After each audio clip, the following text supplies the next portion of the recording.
computer shops, arcades, malls, diyan natin madalas makita ang mga kabataan. Pero, may ilang kabataang lalaki na mas madalas na makikita sa loob ng simbahan dahil pinipili nilang maglingkod sa Diyos bilang mga altar servers o sakristan. Akala namin, simple lang ang maging sakristan. Kailangan din pala nila ng pagsasanay o ang tinatawag na formation na pinangangasiwaan ng pari at sakristan mayor. Kasama sa formation, hindi lang yung tamang paggalaw sa altar, kasama rin yung unang-una yung religious formation nila, yung disiplina, tapos siyempre yung mabuting pakikipagkapwa, yung mabuting samahan. Hindi lang ang itinuturo namin sa kanilang formation ay yung matutong mag-serve sa altar, kasama rin yung moral at saka moral formation at saka yung religious formation. Bukod sa pagtulong kapag may misa, prosesyon at espesyal na okasyon, may mga iba pang pinagkakaabalahan ang mga sakristan.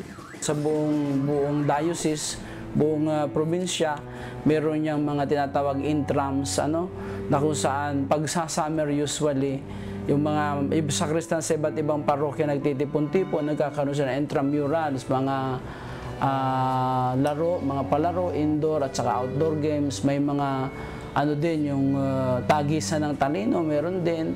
So, isang pamaraan na ma-develop din yun sa mga sakristan yung sportsmanships, tapos camaraderie. Tulad ng Easter Angel, isa rin kami sa tumutulong doon. Saka kung mapapansin natin, isa mga sakristan sa tumulong sa PPRCV. Isa rin kami sa mga Paul Watcher, pero wala kaming kinakampihan. Ang tangi lang naming goal is yung makita namin kung ano yung dapat bantayan sa election, especially dayaan. Hindi natin masasabing madali lang ang pagsasakristan dahil sinasakripisyo nila ang kanilang oras at di nila nagagawa ang lahat ng karaniwang ginagawa ng mga ibang kabataan. Gayunpaman, tulad pa rin sila ng ibang mga kaedad nila. Pag bata pa kasi, more on paglalaro, ganyan. Kaya minsan pag nagdi-discuss kami, hindi nakikinig. Tapos minsan nagagalitan ko sila, sinasabihan ko sila.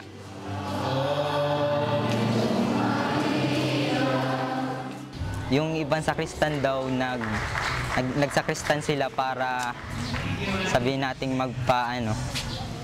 parang sabi nila magpakit sa mga tao. May naobserba na akong ganun, siguro may konti. Di naman kasi mawala yun minsan eh.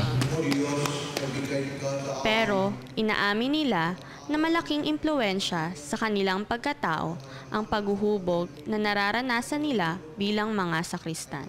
Una sa lahat, mas napalapit ako kay God. Tapos, nagseryoso ako sa pag-pray, saka pati na rin sa loob ng simbahan.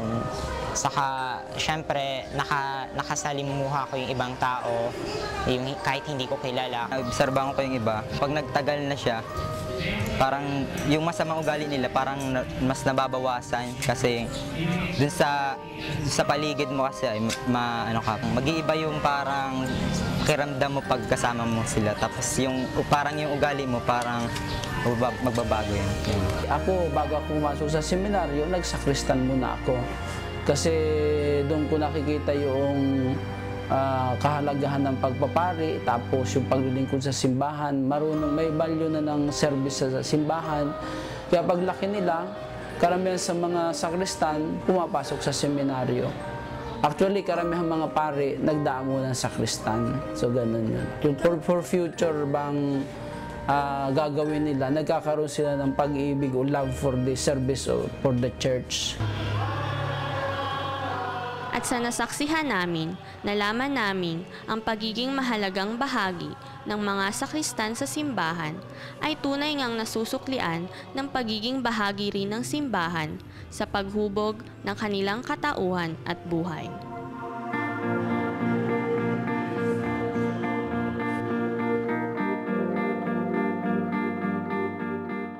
Ang Kabataan Express ay hatid sa inyo ng UNICEF.